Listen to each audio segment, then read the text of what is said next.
நண்பர்களே, இந்த வீடியோவில் எதை பற்றி பார்க்க போகிறோம் அப்படின்னா, ரேஷன் கார்டு வைத்திருப்பவர்களுக்கு ஒரு குட் நியூஸ். அது என்ன குட் நியூஸ், என்ன சொல்லியிருக்காங்க அப்படின்னு இந்த வீடியோவில் பார்க்கலாம்.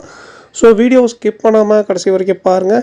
அதுக்கு முன்னாடி நீங்கள் நம்ம சேனலுக்கு புதுசாக வரீங்க அப்படின்னா மறக்காமல் சப்ஸ்கிரைப் பண்ணிவிடுங்க. அப்படியே பக்கத்தில் இருக்கக்கூடிய பெல் பட்டனை கிளிக் பண்ணிவிடுங்க. அப்போ இது போன்ற முக்கியமான தகவல் போது நோட்டிஃபிகேஷனாக உடனுக்குடன் வரும். வாங்க வீடியோக்குள்ளே போகலாம். தமிழகத்தில் ரேஷன் கார்டு வைத்திருக்கும் அனைத்து பயனாளிகளுக்கும் மிகப்பெரிய குட் நியூஸ் காத்திருக்கின்றன. அதாவது ரேஷன் கார்டு வைத்திருப்பவர்களுக்கு ஜூன் மாதம் வரப்போகும் மிகப்பெரிய குட் நியூஸ்கள் குறித்த தகவல்களை வெளியாக உள்ளன. தமிழ்நாட்டில் ரேஷன் கார்டு வைத்திருப்பவர்களுக்கு வரும் ஜூன் மாதத்திற்கு பிறகு அடுத்தடுத்தாக அதிரடி அறிவிப்புகளும் சலுகைகளும் வெளியாக இருக்கிறது. ஏனென்றால் சட்டமன்ற தேர்தல் முடிவுகளுக்கு பிறகு யார் ஆட்சியை பிடித்தாலும் பொதுமக்களுக்கான குட் நியூஸ்கள் பல காத்திருக்கின்றன. முதலாவதாக குட் நியூஸ் என்னவென்றால், திமுக விரிவலை ஆட்சியை பிடித்தால் கலைஞர் மகளிர் உரிமை தொகை உயரும் என்ற அறிவிப்பு வரும். ஒருவேளை அதிமுக ஆட்சியை பிடித்தால் குலவிளக்கு திட்டம் குறித்த அறிவிப்பு வரும். இந்த இரண்டு திட்டங்களிலுமே பெண்களுக்கு மாதந்தோறும் ரூபாய் 2000 நேரடியாக அவர்களின் வங்கி கணக்கில் கொடுக்கப்படும்.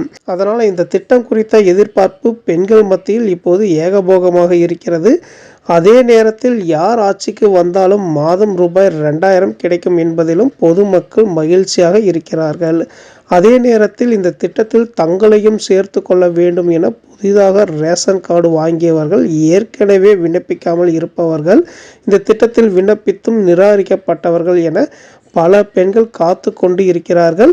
அது தொடர்பான அறிவிப்பும் வெளியாக வாய்ப்புகள் அதிகமாக இருக்கிறது. மேலும் இந்த திட்டத்தில் யாரையெல்லாம் புதிதாக சேர்க்கலாம் என்ற விதிமுறைகளில் மாற்றம் ஏதேனும் இருப்பின் அது தொடர்பான அறிவிப்பையும் புதிதாக பொறுப்பேற்கும் தமிழ்நாடு அரசு வெளியிடும். இந்த அறிவிப்புகளுக்கு அடுத்தபடியாக திமுக ஆட்சி என்றால் 8000 கூப்பன் குறித்த அறிவிப்பு வெளியாகும். இந்த திட்டத்தில் பெண்கள் தங்களுக்கு கிடைக்கும் கூப்பனை வைத்து விரும்பிய பொருட்களை வாங்கி கொள்ள முடியும். அதுவே அதிமுக ஆட்சி என்றால் ஃப்ரிட்ஜ் ஒவ்வொரு வீட்டிற்கும் கிடைக்கும். அதாவது ஒரு முறை மட்டுமே வழங்கப்படும் என அறிவிக்கப்பட்டுள்ள 10,000 எப்போது கொடுக்கப்படும் என்ற அறிவிப்பும் வெளியாகும். இது தவிர முதியோர் உதவித்தொகை உயர்வு, புதுமை பெண் மற்றும் தமிழ் புதல்வன் திட்டங்களில் மாதந்தோறும் வழங்கப்படும் 1000 ரூபாயை உயர்த்தி வழங்கப்படுவது குறித்த அறிவிப்பும் வெளியாகும். ரேஷன் கடைகளில் இன்னும் கூடுதலான சில பொருட்கள் வழங்கப்படுவது, அவை விலையில்லாமல் அல்லது சலுகை விலையில் கொடுப்பது குறித்த அறிவிப்புகளும் வெளியாகும்.